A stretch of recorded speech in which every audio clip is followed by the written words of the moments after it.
আমার এই গরুটাকে খাওয়ানো দিয়েছি, ডিম খাইতেছে কীভাবে এই যে দেখুন। আর তার শরীরেও দেখুন কি বড় বড় পোকা, এই তো বাসা হয়েছে দেখুন, দেখছেন দেখছেন, এই দেখুন কি বড় বড় পোকা। এই যে আর গরুটার পুরো শরীরে গরম আনছে দেখেন, এই যে রক্ত কীভাবে খাইছে, এই দেখেন দেখুন, এই যে রক্ত, এই যে রক্ত কীভাবে খাইছে, রক্ত কীভাবে খাইছে। এই যে দেখুন খাদ্য দিছি, এরপরে এই যে মশা মাছি কি অবস্থা গরুটার, দেখুন একটু ছাড় দেন তাকে।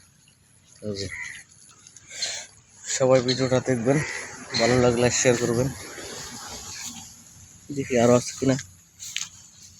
খা খা, কি খা, তুই তোর খাওয়া খা, খাও খাও মানে খাও খাও।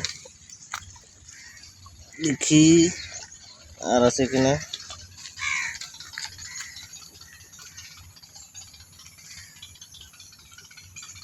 আর একটা ছেলে, সেটাকে বিক্রি করে দিয়েছি।